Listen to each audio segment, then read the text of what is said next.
Hey everybody, this is Holton Harris from B-Side Studio, and today I'm going to answer a question which it seems like a lot of artists who are just starting, trying to get into the music business have, okay? I've been asked this question a few times in the past month, so I felt like it was worthy of talking about.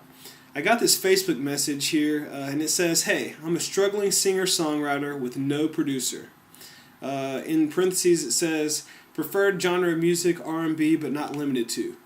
Then he says, "I've been singing for years now, but nothing from my own catalog. The reason being, I have no producer. What's the best way to get my music recorded and heard with instrumentals? Any suggestions?" Okay, so how do you get instrumentals? That's the first thing I'm going to talk about. Well, there are three ways, and the first way is obviously you can make them yourself. Okay, if you have the equipment and the skill and the time to learn how to do all that stuff and make your own instrumentals, you can do that.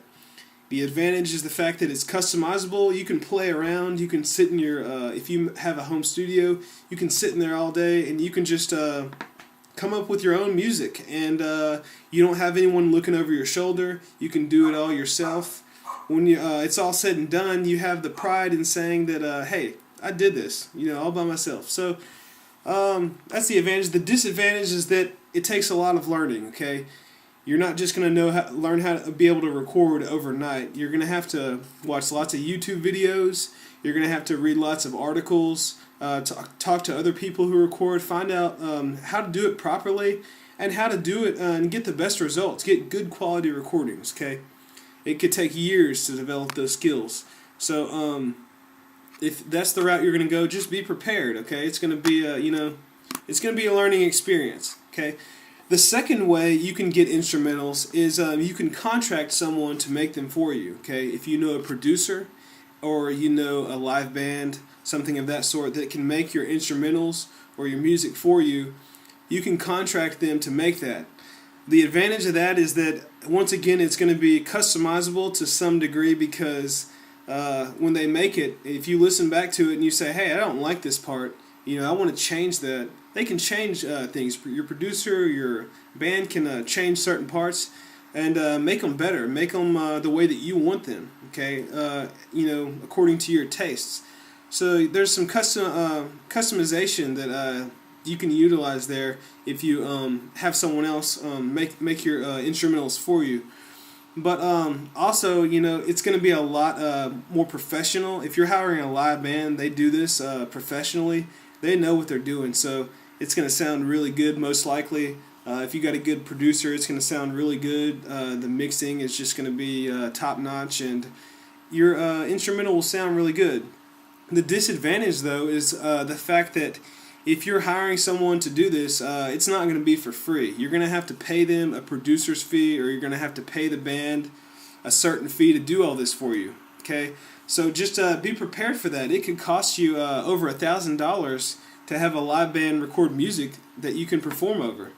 Or a producer, usually $500 or more to have an instrumental which you exclusively own, okay?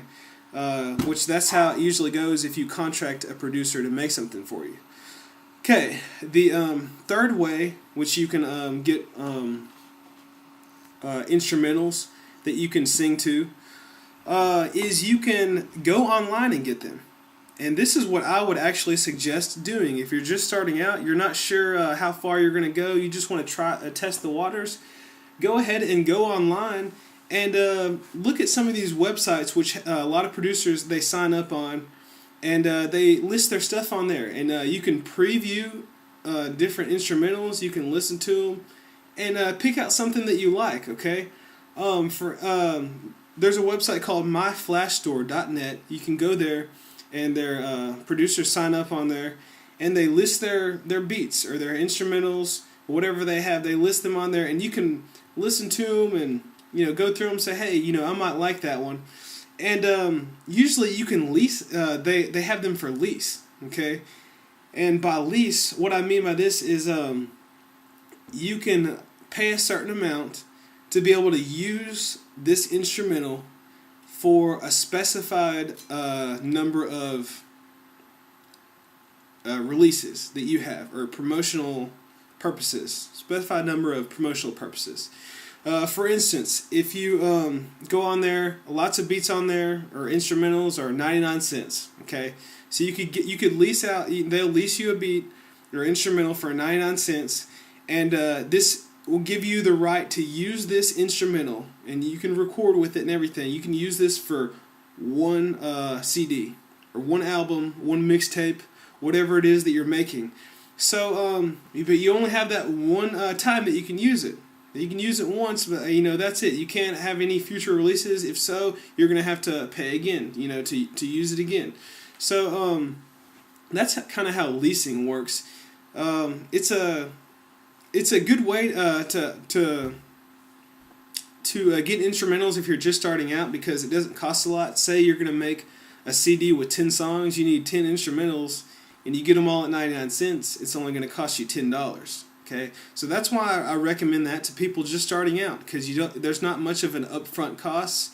It's very cheap. You can get these instrumentals, and you can put them on a CD. You can sell this CD as much as you want to your friends, to your family, to your fans, and you can also put it on iTunes. Okay, so a big advantage of this is it's a lot cheaper. You get to go and listen to a lot of different instrumentals and pick out some that you like. It's not exactly customization. You can't really customize it because it's pre-made.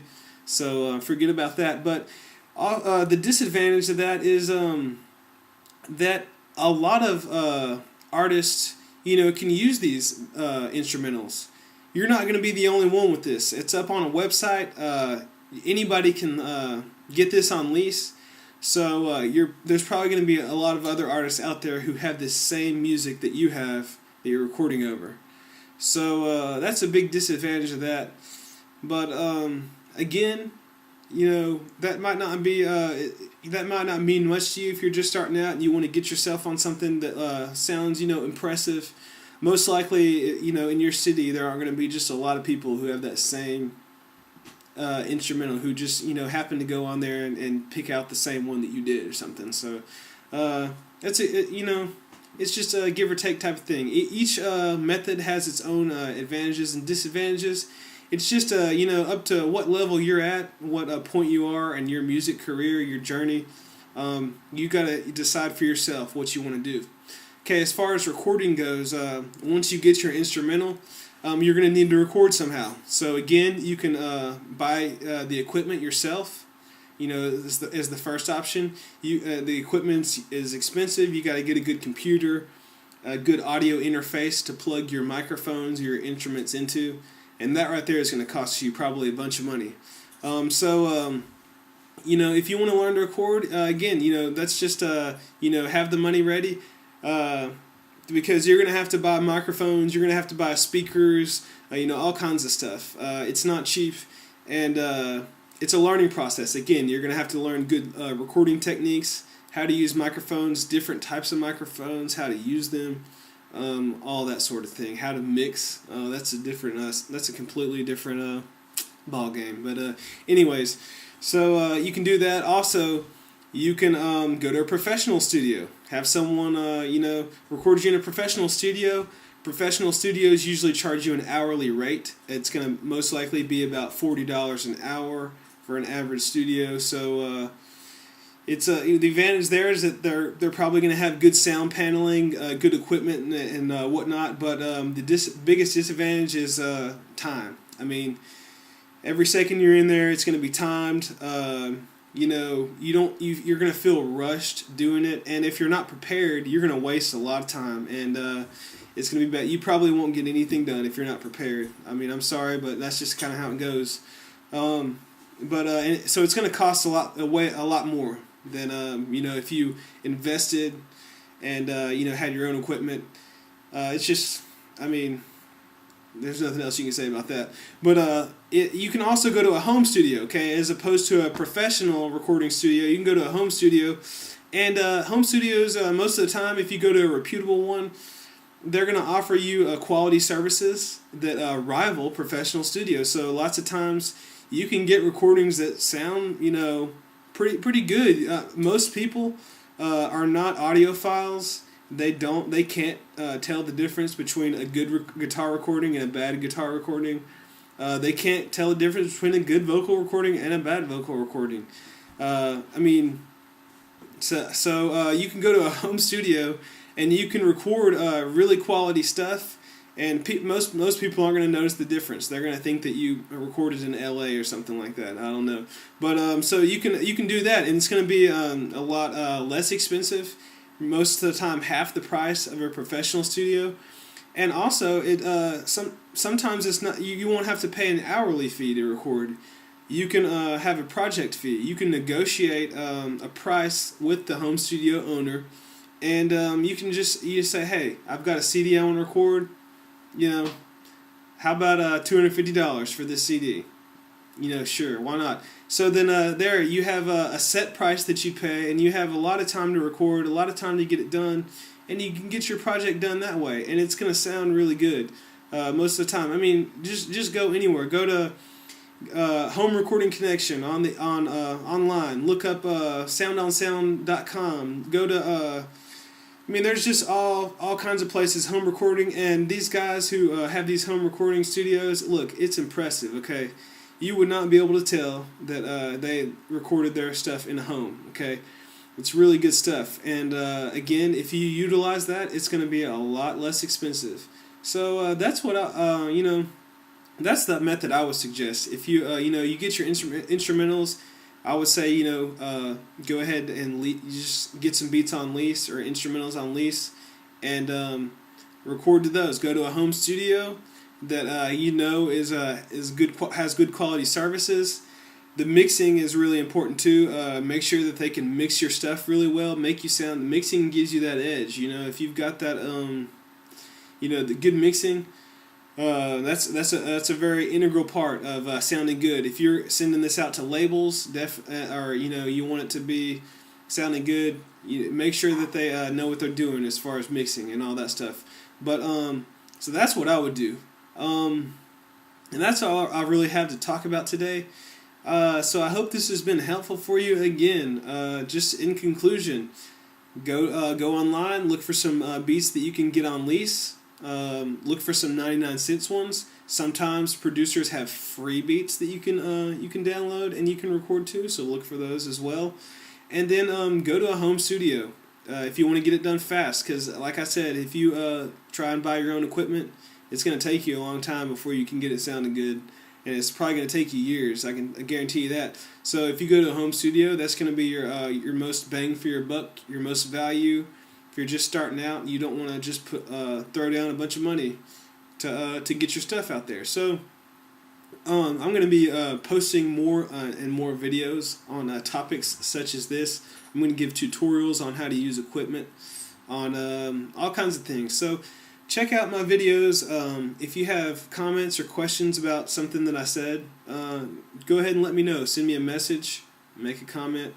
Let me know what you need help with, because I want to help a lot of people out there who are just starting out, who aren't sure what to do, and who need to learn these things. Okay, check back and go over the tutorials that I'm going to be posting. I'm going to be giving tutorials on Logic Pro 9, how to do certain things. Automation is key to really good mixes. So different things like that. If you have questions, again, message me. I'll make a new video. I'll make a sequel on something that wasn't covered here, or something that you have a question about, or something that I wasn't clear on. Okay, so anyways, this is Holden Harris signing out. Good luck in your music adventure, or whatever it is, your journey or your endeavors. I don't know, but anyways, and keep checking back for more videos later on.